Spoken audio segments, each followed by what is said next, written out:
Why would a simple favor for an ex end with legal papers on my porch? What makes a husband so calm that it feels scarier than rage? And how far can someone go thinking they're right before the law proves otherwise? My name is Liora Vale. I'm 32, and I swear I didn't mean for any of this to look as bad as it does. I'm a literature teacher, not some reckless woman chasing drama. I help people for a living. I listen. I give advice.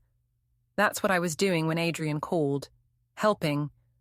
He was my ex, yes, but he'd just gone through a breakup and needed someone who understood him. Evan, my husband, never liked Adrian much, but that's because Evan reads everything in extremes. To him, loyalty means shutting every door to the past, even if that past shaped who you are. I thought that was childish, so when Adrian texted that night saying he felt lost, I told him to stop by for coffee. I wanted to show I could be the kind of woman who wasn't threatened by her history. Evan came home early and found us laughing in the kitchen. I swear it was innocent, but I saw the flicker in his eyes, that quiet hurt he never says out loud. He asked if Adrian planned to stay long, and I could hear the accusation under his calm tone. I said he was being controlling again, that he always twists things to make me feel guilty. He didn't argue. He just said, "Do what you want, Liora," and went upstairs. That made me angry. Why couldn't he just trust me? Why did I have to keep proving I wasn't doing anything wrong? I told myself that night that honesty mattered more than his insecurity. I believed that so completely it didn't even feel like lying. By morning, I was still sure I'd done nothing wrong. Adrian thanked me for being the only person who still gets him. I took it as a compliment. Evan stayed quiet over breakfast, sipping his coffee like it was keeping him from saying something worse. I asked if he was going to stay mad forever, and he said he wasn't mad, just done trying to explain what I already knew. I didn't understand what that meant then. Now I can't stop replaying it. Before we dive deeper into this story, I have one small request. Please subscribe, drop a like, comment, and hit that hype button to boost this channel so more people can discover these incredible stories. Adrian called one Thursday evening while I was marking essays. His voice was soft, tired, familiar in a way that made something inside me loosen. He said he'd broken up with his girlfriend, that he didn't know who else to talk to. I could have said no, I should have, but instead, I said he could come by for coffee. It felt harmless. I wasn't doing anything wrong, just being kind. When he showed up, the kitchen lights made the rain on his jacket glisten. He looked the same as he always had, a little scruffy, a little lost.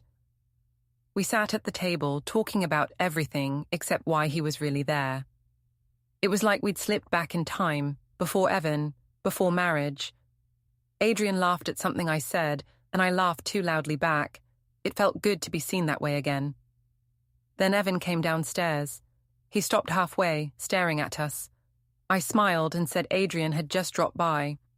Evan nodded slowly and said, "Right," in that quiet tone that sounds polite but isn't. Adrian stood up, offered his hand, and left soon after. I closed the door behind him, trying to act casual, but Evan's silence was heavier than anger. He finally asked, "Do you think that was appropriate?" I said, "You're overreacting."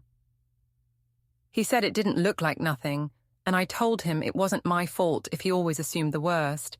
He said, "I'm your husband, Liora. I don't assume, I notice." I told him he was controlling. He didn't argue. He just went upstairs. The next morning he was gone before I woke up. No note, no kiss, just his coffee mug still warm in the sink. I told myself he was being dramatic, that he'd cool off. I called my brother Daniel later, explaining how Evan had flipped out over nothing. Daniel said, "He's always been sensitive. Don't let him guilt you." That was all I needed to hear to decide I was right. 2 days later, Adrian texted. He said he missed talking to me, that I had a calming way about me. I told him I was just trying to help him heal. He sent a heart emoji. I ignored it, but I smiled. When Evan asked who I was texting that night, I said, a friend from work. He nodded. That quiet again. The following weekend, I met Adrian at a cafe. I told myself it was closure. He told me I looked good, like I'd grown into myself. I said marriage does that. He said, "You sure?" I laughed too loudly again. When I came home, Evan was in the kitchen, arms crossed. He asked if I had a nice time. I said, "What's with the tone?" He said, "You already know." That night, I stared at the ceiling, convincing myself I hadn't done anything wrong. He just didn't understand friendship. He wanted ownership, not partnership. That's how I explained it to myself, until I believed it. Evan had a work trip the following week. He kissed my forehead before leaving, like everything was normal. I thought maybe we'd turned a corner. That night, the rain started early, and Adrian called again. His car had broken down near my street. He sounded desperate. I told him to come by. It was just one night. When he arrived, dripping wet, I gave him a towel and tea. He thanked me, said I was the only person who still cares. I told him to dry off, that the couch was uncomfortable but better than sleeping in his car. He joked that he didn't want to ruin my furniture. I said, "It's fine, Evan's not even home." The words left my mouth before I realized how they sounded. We ended up talking on the couch for hours, about life, about regret, about how easy it used to be between us. I told him I missed when things felt simple. He said, maybe they could be again. I said, don't start. But I didn't get up. The storm kept us there, side by side, both pretending it was still innocent. Around midnight, he said his back would hurt on the couch. I told him to lie on top of the covers in the guest room. Just sleep. Nothing else. We talked until our voices faded. I fell asleep to the sound of rain. The sound that woke me wasn't rain, it was the front door. Evan's voice. "Liora?" My stomach dropped. Adrian sat up fast. I whispered, "Just stay calm." Evan appeared in the doorway, eyes blank.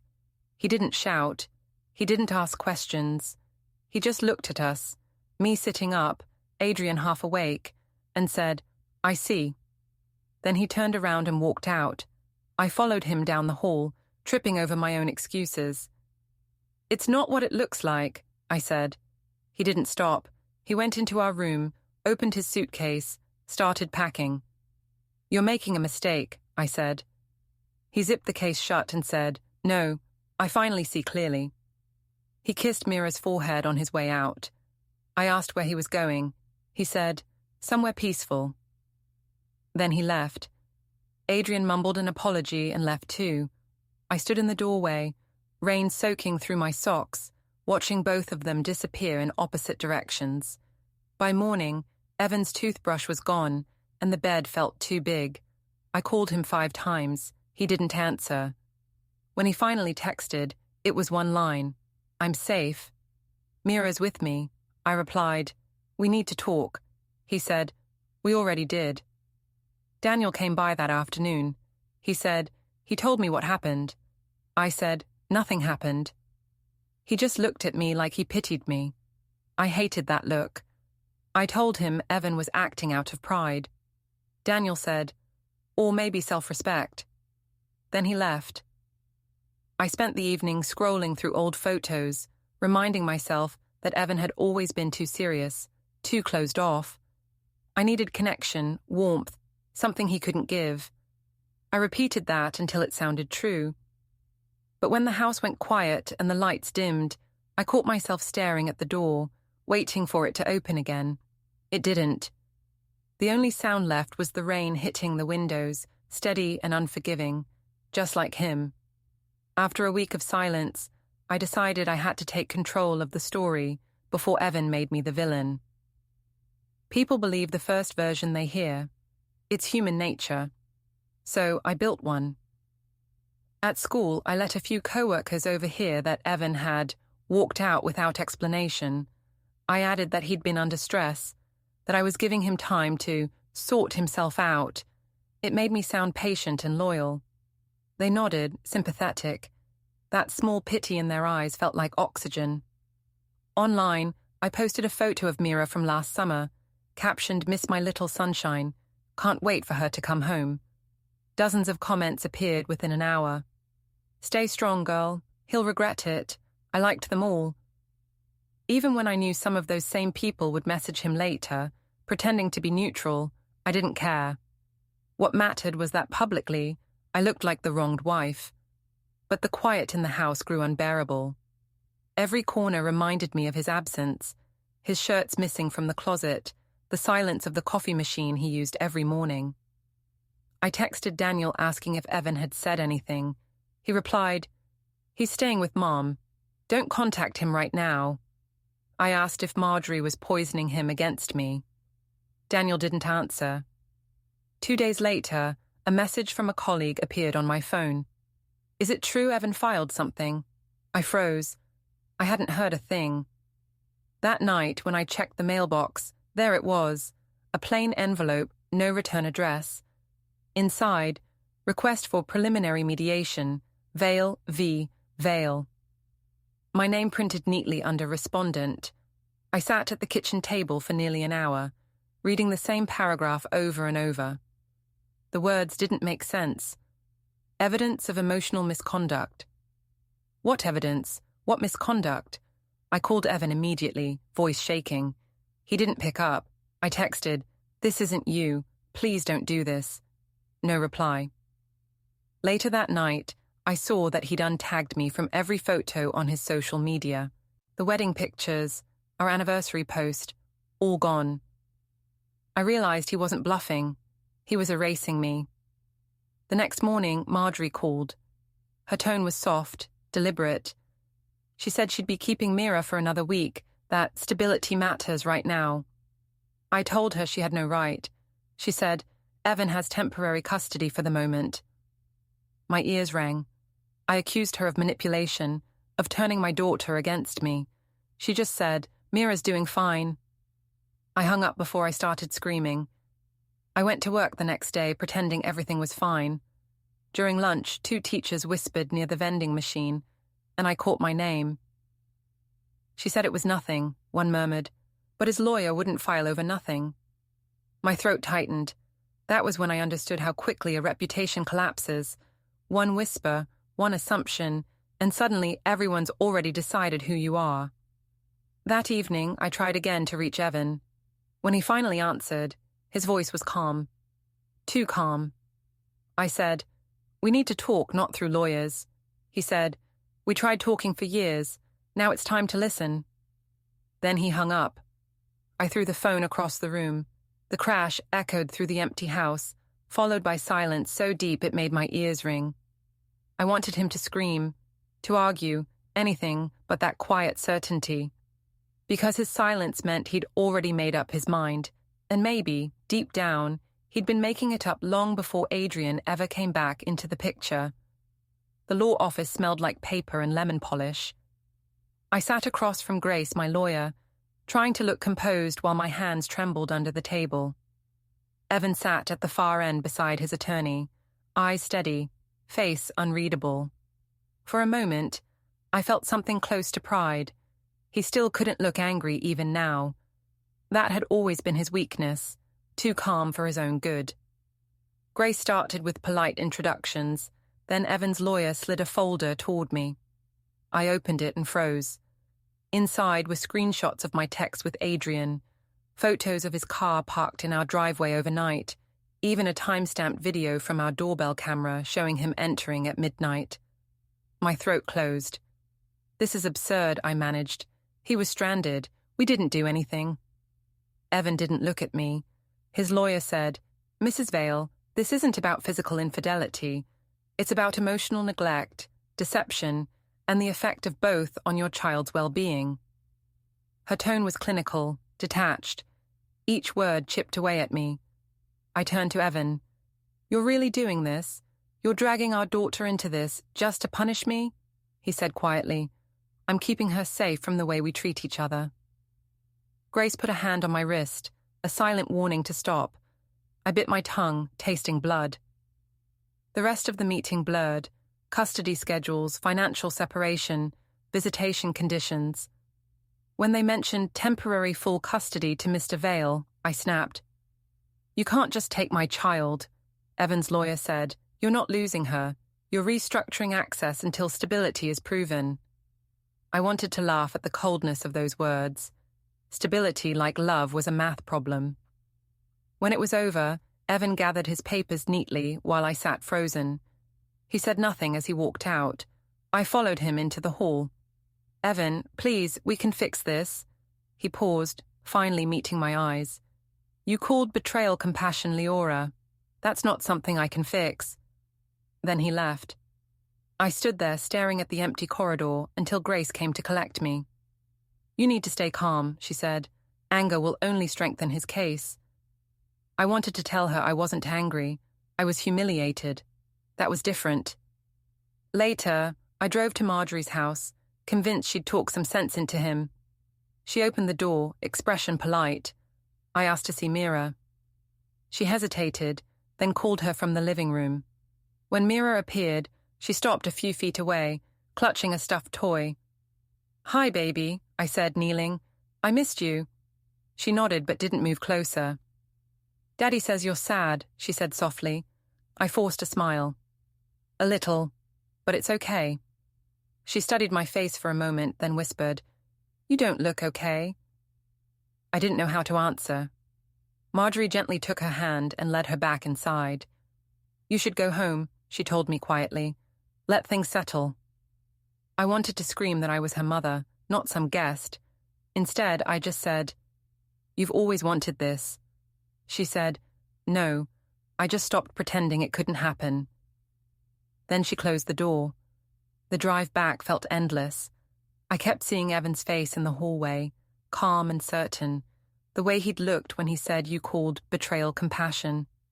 That line wouldn't leave my head. It wasn't even cruel. It was factual, like something carved in stone. At home, I sat at the kitchen table with the folder of evidence spread in front of me. Every page was a mirror reflecting back my choices, each one worse in print than it had felt in the moment. I picked up my phone, typed "You've turned love into paperwork," but deleted it before sending. He'd only reply with silence, and somehow that would hurt more. For the first time, I began to understand what his quiet really meant. It wasn't a weakness. It was finality. It was the sound of a man who no longer needed to prove anything, least of all that I'd lost him. The final mediation felt less like a meeting and more like a verdict. I arrived early, hoping that maybe Evan would see me first and remember what we'd been before all this. He didn't. When he walked in, he greeted the lawyers, not me. He wore the same navy suit he'd worn to our wedding. I wondered if he did it on purpose. His lawyer began with formal words. "Mr. Vale is filing for full custody and asset division." My stomach turned. Grace whispered that we'd argue for shared custody, but I could tell from her tone that she didn't believe we'd win. Evan stayed silent as more evidence was listed. Texts, receipts, the photo of Adrian leaving the house. Every detail felt like a nail being quietly hammered in. I said, "You're doing this to punish me." Evan replied, "No, I'm doing this because you taught me what happens when I don't act." That calm again, controlled, unshakable. I hated it. I told him he was destroying our family. He said, "You destroyed the trust. The rest just followed." Grace asked for a recess. In the hallway, I cried into my hands, shaking. She said, "He's not being cruel. He's being thorough." That word made me sick. Thorough. As if my whole life were an equation he'd already balanced. When the session resumed, the judge approved temporary full custody to Evan and ordered me to vacate the family home within 72 hours. My mouth went dry. I turned to Evan. "You're really locking me out?" He didn't answer. He just gathered his papers and walked away. Outside, Marjorie was waiting again with Mira. The little girl saw me but didn't run over. Marjorie's voice was calm. "She needs stability." I said, "She needs her mother." Marjorie's eyes didn't move. "Then be one," she said, and turned to help Mira into the car. That night I sat in the empty living room, surrounded by boxes I hadn't packed, staring at the space where his shoes used to sit. I kept telling myself this was temporary, that once the anger faded, he'd soften. But Evan's silence wasn't anger anymore. It was closure. I went back to the house 2 nights later anyway. I couldn't help it. The porch light was off, the windows dark. My old key still fit the lock, but when I turned it, the latch wouldn't budge. He'd already changed them. I stood there for a long time, rain misting my face, until I finally sat down on the step with a blanket I'd brought, refusing to leave. Hours passed. The streetlights dimmed. The neighborhood went quiet. Around midnight, I saw movement behind the curtain, Marjorie's shadow. She didn't come out, but a few minutes later, the door opened just enough for a folded blanket to appear on the porch. I took it, wrapping myself in it like a truce that wasn't really one. By dawn, a van pulled up. A man in a jacket stepped out and asked, "Liora Vale?" I nodded, throat tight. He handed me an envelope and said, "You've been served." Inside were the final divorce papers and custody confirmation. Typed lines, dates, signatures, no warmth, no anger, just certainty. At the bottom, in Evan's handwriting, a note, "Please communicate through counsel." That one line ended everything more completely than any fight could have. I sat there barefoot on the wet step, staring at the house that no longer belonged to me. Sprinklers clicked on across the yard, spraying over the driveway where I used to park. I thought about knocking, about begging, but I didn't move. There was nothing left to say that wouldn't make it worse. My phone buzzed. Adrian's name. "Heard about everything. You okay?" I stared at the screen until the message faded, then deleted it. For once, silence was the only right response. When the sprinklers shut off, the world went quiet again. The sun came up, lighting the empty porch, the papers still in my hands. Evan's kind of revenge didn't need shouting or cruelty. It was this, lawful, calm, final. I'd called it love. He'd called it evidence. And now the evidence had won. Don't forget to hit like, subscribe, and turn on the bell so you don't miss the next story. Write in the comments from which city you are watching.